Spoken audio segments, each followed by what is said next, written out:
Bismillahirrahmanirrahim. Assalamu alaikum. Today's my topic is practical verification landlord experiment. बेटा जैसे कि आपको पता है कि कल हमने बात की थी लॉ ऑफ कंजर्वेशन ऑफ मास के बारे में कि लॉ ऑफ कंजर्वेशन ऑफ मास क्या है, लॉज ऑफ केमिकल कॉम्बिनेशंस कौन कौन से होते हैं हमारे पास, लॉज ऑफ केमिकल कॉम्बिनेशंस कौन कौन से हैं। आज हम बेटा बात करेंगे practical verification. Law of conservation of मास क्या कहता है, लॉ ऑफ कंजर्वेशन ऑफ मास किसने दिया था, उसकी स्टेटमेंट क्या थी, हमने कल उसके बारे में डिस्कस किया था। आज बेटा हम किसके बारे में पढ़ेंगे कि मीन्स के लैंडलॉर्ड ने एक्सपेरिमेंट किया था कि मीन्स जो लुआइजर ने जो बात की थी उसका जो लॉ था उसको सही साबित करने के लिए, उसको प्रूव करने के लिए कि जो लुआइजर ने जो बात की है वो उसने बात जो मास की है वो बात सही है या गलत, उसको मीन्स प्रैक्टिकली इसने क्या किया था, वेरीफाई किया था। किसने बेटा, लैंडलॉर्ड ने। अभी देखें German chemist H landlord studies about 15 different chemical reactions with great skill. German chemist था बेटा लैंडलॉर्ड, कितने केमिकल रिएक्शंस करवाए थे उसने, 15 जर्मन केमिस्ट, नाम क्या था बेटा उसका, एच लैंडलॉर्ड,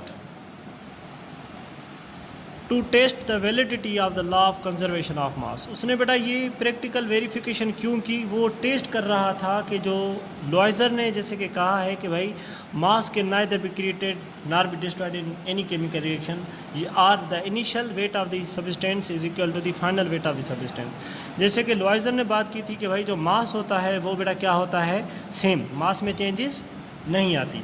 तो इसने क्या किया कि प्रैक्टिकल वेरिफिकेशन कि इसने लुआइजर ने जो एक्सपेरिमेंट किया था, जो लॉ दिया था, उसको सही साबित करने के लिए कि उसने वाकई ये बात सही है या नहीं, इसने क्या किया, एक मीन्स के एक्सपेरिमेंट किया। इसने बेटा क्या किया, फर्स्ट ऑफ ऑल इसने क्या किया कि एक एच शेप का ट्यूब उठाया। क्या किया बेटा, एच शेप का क्या उठाया, ट्यूब, जिसके कितने लिम्स थे, 2 लिम्स थे बेटा, एक ए लिम, दूसरा कौन सा था बेटा, बी लिम।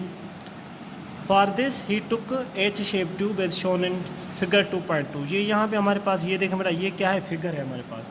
इसने एक एच शेप का क्या उठाया, ट्यूब, किसका ये बना हुआ था, शीशे का। किसका बना हुआ था बेटा, शीशे का ट्यूब था ये।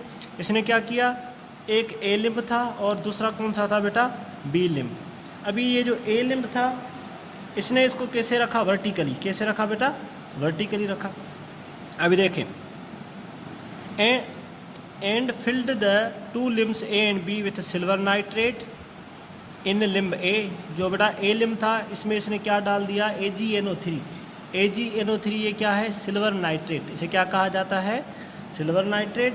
और दूसरा जो लिम्ब था B, उसमें इसने क्या ऐड किया बेटा, the end hydrochloric acid in limb B। ये बेटा जो लिम्ब B था इसमें इसने क्या ऐड कर दिया बेटा, HCl, हाइड्रोक्लोरिक एसिड। अभी देखें जैसे बेटा ये वर्टिकली पड़ा हुआ था, ऐसे ही इसने क्या किया, इसको ऐसे वर्टिकली इसका क्या किया, वज़न। क्या किया इसने, वर्टिकली वज़न किया कि जैसे ये दोनों मिक्सचर एक दूसरे के साथ मिक्स ना हो जाए। इसने ऐसे ही इसको क्या किया, इसका वज़न किया। वज़न करने के बाद जैसे ये बता रहे, the tube was sealed so that the material could not escape outside the tube was weighted initially in a vertical position so that the solution should not intermix with each other. इसने क्या किया बेटा, इसने क्या किया कि ये जो ए लिम्ब था और ये था बी लिम्ब, ए लिम्ब में इसने क्या ऐड किया, सिल्वर नाइट्रेट डाला एक में, दूसरे में क्या डाल दिया इसने, हाइड्रोक्लोरिक एसिड। अब इसने क्या किया कि इसको बंद कर दिया, सील कर दिया कि जैसे ये जो सॉल्यूशन है ये दोनों इससे बाहर ना जा सकें। इसने ऐसे वर्टिकली ऐसे ही रख के इसका क्या किया, वज़न किया कि जैसे ये एक दूसरे के साथ बेटा ये दोनों मिक्सचर मिक्स ना हो जाए। वर्टिकली मिक्स करने के बाद, वेट करने के बाद इसने इस एच शेप का ये जो ट्यूब था इसको क्या किया, शेक किया।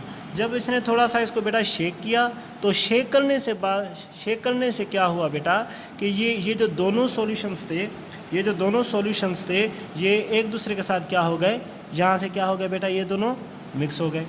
ये देखें silver nitrate plus silver nitrate react with hydrochloric acid to form silver chloride and nitric acid. देखें बेटा, ये जब इसने जब इसे शेक किया, ये हो गए आपके पास रिएक्टेंट, और ये आपके पास क्या हो गई product. The reactants were mixed by inverting and shaking the tube. इस ट्यूब को उसने क्या किया, शेक किया। तो शेक करने से ये दोनों क्या हो गए, सॉल्यूशन एक दूसरे के साथ मिक्स हो गए।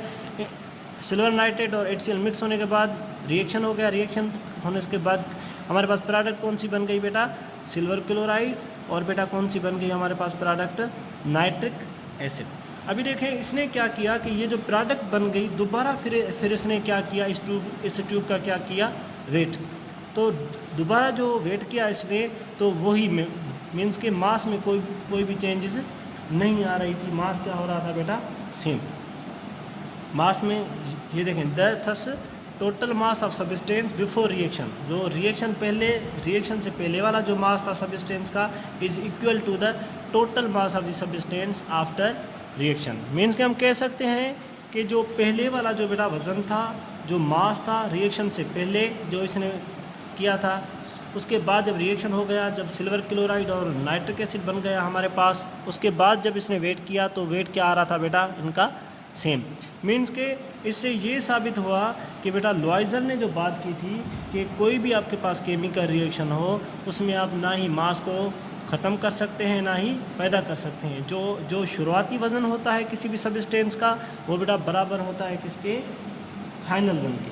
मीन्स के अभी देखें कि आज हमने बात की, जस्ट बहुत आसान तरीका है इस एक्सपेरिमेंट को समझने के लिए। जर्मन केमिस्ट था H. लैंडॉर्ट, उसने 15 डिफरेंट केमिकल रिएक्शंस करवाए बड़ी महारत से। उसने क्या किया, वो वैलिडिटी, जो लॉ ऑफ कंजर्वेशन ऑफ मास है, उसकी वैलिडिटी को चेक करने के लिए उसने क्या किया, ये एक्सपेरिमेंट किया कि भाई लॉयजर ने जो बात की है कि मास जो है, इनिशियल मास और फाइनल मास क्या होता है सब्सटेंस का, एक जैसा, उसमें चेंजेस नहीं आती। इसने क्या किया, H शेप का एक ट्यूब उठाया जिसके कितने लिम्स थे बेटा, 2, एक A, दूसरा कौन सा था, B। एक लिम में उसने क्या डाल दिया, सिल्वर नाइट्रेट, दूसरे लिम में बेटा क्या डाल दिया, हाइड्रोक्लोरिक एसिड। इसने क्या किया, ऐसे ही वर्टिकली इसका क्या किया, वज़न किया कि जैसे ये एक दूसरे के साथ पहले मिक्स ना हो जाए। तो इसने वज़न किया, उसके बाद वज़न करने के बाद इसने क्या किया, शेक किया, इस ट्यूब को हिलाया। तो हिलाने से क्या हुआ कि ये दोनों मिक्सचर एक दूसरे के साथ क्या हो गए, मिक्स हो गए। सिल्वर नाइट्रेट मिक्स हो गया किसके साथ, हाइड्रोक्लोरिक एसिड के साथ। इन लोगों ने रिएक्शन करके प्रोडक्ट कौन सी बना दी बेटा, सिल्वर क्लोराइड और नाइट्रिक एसिड। तो फिर दोबारा जब रिएक्शन के बाद इसने क्या किया बेटा, वज़न लिया, वेट लिया, तो बेटा फिर क्या हुआ कि मीन्स के जो इनिशियल वेट था सब्सटेंस का और जो फाइनल वेट था वो बेटा क्या हो गया, बराबर। क्लियर। अभी देखें बेटा, उसके बाद आइंस्टाइन नाम का एक क्या है, साइंटिस्ट, बहुत बड़ा साइंटिस्ट है आइंस्टाइन। उसने कहा कि भाई जैसे कि in ordinary chemical changes relatively small amount of energy is release, but in nuclear changes where uranium atoms undergo fission break up into smaller atoms plus neutrons. बेटा आइंस्टाइन ने बात ये की, आइंस्टाइन ने कहा कि भाई जो ऑर्डिनरी, जो आमतौर पे जो केमिकल चेंजेस होती हैं, उनमें कुछ अमाउंट एनर्जी का क्या होता है, रिलीज़ होता है। वो कैसे रिलीज़ होता है, जैसे आपको पता है कि जो न्यूक्लियर चेंजेस का मतलब क्या है कि जैसे बेटा हमारे पास यूरेनियम एटम है, ये जैसे ये कहते हैं कि ये जो बम ब्लास्ट वगैरह होते हैं, ये कैसे, इनमें कौन सा आइटम होता है, यूरेनियम। वो फिशन का मतलब होता है ब्रेक डाउन, मीन्स के कोई एक इतनी कोई बड़ी चीज़ है वो क्या हो जाए, ब्रेक डाउन हो जाए छोटे छोटे पार्टिकल्स में, स्मॉल पार्टिकल्स में, उसे बेटा क्या कहा जाता है, फिशन कहा जाता है। उसे क्या कहा जाता है, फिशन।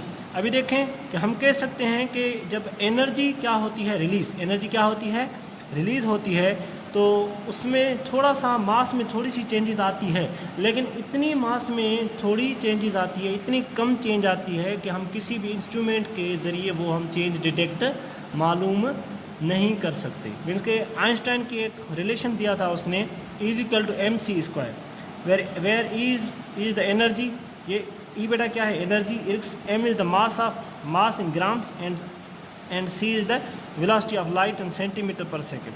ये बेटा क्या है, velocity of light 3 × 10⁻10 centimetre per second. अभी देखें, in the following that every chemical change there will be the mass change.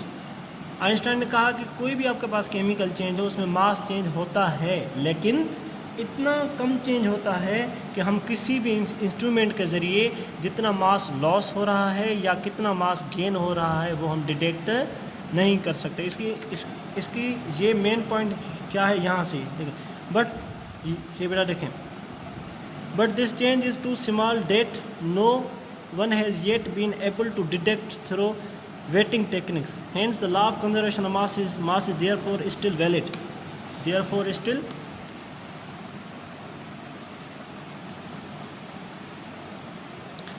therefore still valid from practical viewpoint for ordinary chemical reaction। ये यहाँ से there is no detectable gain or loss of mass in chemical reaction। Einstein ने कहा कि बेटा there is no means कि मास जो है चेंज होता है लेकिन इतना कम होता है, इतना कम होता है एनर्जी, मीन्स कि हम किसी भी इंस्ट्रूमेंट के ज़रिए कितना मास गेन हो रहा है या कितना क्या हो रहा है लॉस हो रहा है वो हम डिटेक्ट मालूम नहीं कर सकते। मीन्स कि इसके पॉइंट ऑफ व्यू से भी जो लॉ ऑफ कंजर्वेशन ऑफ मास है बेटा वो क्या है, सही। ठीक है बेटा, आज हमने बात की किसके बारे में कि मीन्स के लॉ ऑफ कंजर्वेशन ऑफ मास जो था हमने कल पढ़ा था। आज हमने बात की लैंडलॉर्ड एक्सपेरिमेंट, लैंडलॉर्ड ने क्या किया था मीन्स की प्रैक्टिकल वेरिफिकेशन की थी किसकी, लॉ ऑफ कंजर्वेशन ऑफ मास की, कि जो बात लॉयजर ने की थी, ठीक है, उसने एक अपना एक्सपेरिमेंट दिया, वो आज हमने डिस्कस किया। और हमने आइंस्टाइन ने क्या कहा था, आइंस्टाइन के बारे में भी हमने थोड़ा सा पढ़ा। कल हम बात करेंगे लॉ ऑफ कांस्टेंट कंपोजिशन और law of definite fixed proportion के बारे में।